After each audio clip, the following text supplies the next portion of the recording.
আসসালামু আলাইকুম। আজকে ফাইজদের জন্য দুপুরে আমি রাজমা খিচুড়ি রান্না করব। রাজমা খিচুড়িটা আপনারা আমাদের পেজে পেয়ে যাবেন, এই যে রাজমা খিচুড়ি। আর রান্নার শেষে আমি ঘি অ্যাড করব, ঘিটাও আপনারা আমাদের পেজে পেয়ে যাবেন।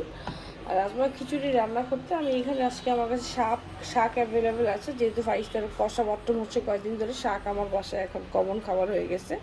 আর সিম ছিল, একটু সিম অ্যাড করবো, চিকেন দিব না, যেহেতু বাথরুমটা কষা চিকেন দিব না। আমি জাস্ট অল্প করে হলুদ দিব আর একটু করে লবণ দিব, আমি আদা রসুনও দিব না। এই কয়েকটা জিনিস দিয়ে আমি রাজমা খিচুড়িটা রান্না করে দেবো। রাজমা খিচুড়িতে অলরেডি ডাল চাল সব মিক্সড করা আছে, এটা দিয়ে আমি 10 থেকে 15 মিনিটের মধ্যে খিচুড়িটা রান্না করে নিব। এখানে আমি অল্প পেঁয়াজ দিয়েছি, সাথে আমি অল্প করে তেল দিয়ে নেব। হ্যাঁ, এই যে আরেকজন আসছে, যাও একটু মোবাইল দেখো, মাম্মা আসতেছি, যাও। হ্যাঁ, থ্যাংক ইউ। হয়েছে আর নাচা লাগবে না।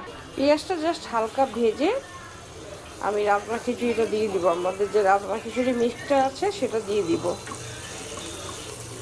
এটা আপনারা আমাদের পেজে পেয়ে যাবেন, বললেই হবে রাজমা খিচুড়ি মিক্স। 250 গ্রাম 150 টাকা।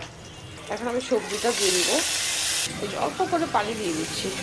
এই যে এখন আমি আমাদের রাজমা খিচুড়ি মিক্সটা দিয়ে দিব। 2 চামচ দিলাম, 2 চামচ ফাইস্তার জন্য এনাফ।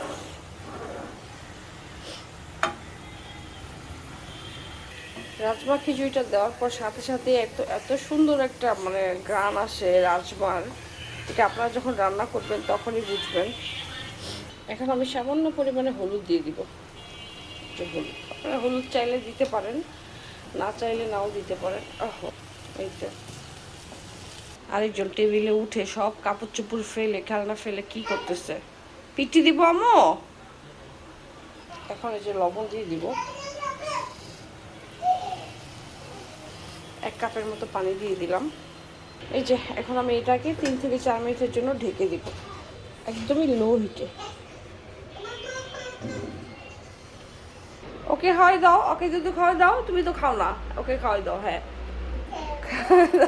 আমি গুছাই আর সে সব খালি ফেলে দেয়। টুনটুনি পুরি, এটা কি করছো? আর নষ্ট করবা? ফিরারটাকে খুলে নষ্ট করে কি করছে? আম্মু পিটি দিব, পিটি দিব। আসলে তোমার খিচুড়ি কি অবস্থা দেখে খেতে পারবা না, এটা এখন ছিঁড়ে গেছে। আর নতুন, হ্যাঁ নতুন নেপেল দিতে হবে এখন। দুষ্ট পুরি কি যে করে।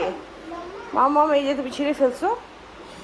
5 মিনিট হয়ে গেছে, এই যে 5 মিনিট পর বলক চলে আসছে। এটাকে আমি আরও 5 মিনিট সিদ্ধ করবো ভালো মতো, তারপর শুকিয়ে গেলে ঘি অ্যাড করে নামিয়ে ফেলবো। আরও 5 মিনিট একদম লো আছে এটাকে সিদ্ধ করে নেব। এছাড়া আপনারা চাইলে আমাদের পেজের হোমমেড রাজমা খিচুড়ি থেকে শুরু করে বাদাম সুজি, বাদাম পাউডার, ফিনি মিক্স, সাবু, সেরেলাক, ঘি, ওটস, এটা রুমাল সেট 8 পিসের, এটা চামচ ফিরার, যেটা দিয়ে বাচ্চাকে লিকুইড যে কোনো খাবার খাওয়াতে পারবেন। এছাড়া তাল মিষ্টিও আছে, যাদের বাচ্চা একটু মিষ্টি খাবার ছাড়া খেতে চায় না তারা তাল মিষ্টিটা অ্যাড করতে পারবেন। এটা ধরে না মামি একটু ভিডিও করে দেই। সব কিছু আমাদের পেজে পেয়ে যাবেন। অর্ডার করতে আমাদের পেজে ইনবক্স করলে হবে। চাইলে কম্বো অর্ডার করতে পারবেন, চাইলে সিঙ্গেলও নিতে পারবেন। হ্যাঁ, 250 গ্রাম থেকে শুরু, শুধু সেরেলাকটা আপনারা 100 গ্রাম থেকে পেয়ে যাবেন। আর এই সেরেলাকটা একদমই ইনস্ট্যান্ট, এটা বাচ্চাকে হালকা গরম পানির সাথে মিক্স করে দিলেই হবে। এই তো আমার রাজমা খিচুড়ি রান্না করা মোটামুটি কমপ্লিট। এখন আমি যে ঘি দিয়ে দিচ্ছি, এটা কিন্তু নাড়া দিতে হবে মাঝখানে, নয়তো কিন্তু নিচে লেগে যাবে। আমি কিন্তু অনেকবার এসে নেড়ে দিয়েছি, না নাড়লে এটা নিচে দিয়ে লেগে যায়। এই তো আমার রাজমা খিচুড়ি রান্না করা শেষ। এটা শাক দিয়ে আর সিম দিয়ে রান্না করে দিয়েছি, ঠান্ডা হলে ফাইজটাকে খাওয়াই দিব। 12 মিনিটের মতো লেগেছে আমার। আর অবশ্যই আপনারা বারবার নেড়ে দিবেন, যেহেতু এটা মিক্সড করা গুঁড়ো করা থাকে, লেগে যাওয়ার সম্ভাবনা থাকে। বারবার একটু একটু করে নেড়ে দিবেন, তাহলে নিচে লাগার সম্ভাবনা থাকবে না। জি আম্মু, হ্যাঁ এই যে খাবো আমরা এখন। আসো, খাবো না, খাবো না, চলো আসো। তো রাজমা খিচুড়ি বা বাচ্চাদের যে কোনো খাবার অর্ডার করতে আমাদের পেজে মেসেজ করলেই হবে। এছাড়া আমাদের হোয়াটসঅ্যাপ ইমোতেও আপনারা অর্ডার করতে পারবেন। আজকের জন্য ভিডিও এতটুকুই। সবাই ভালো থাকবেন, সুস্থ থাকবেন, আল্লাহ হাফেজ।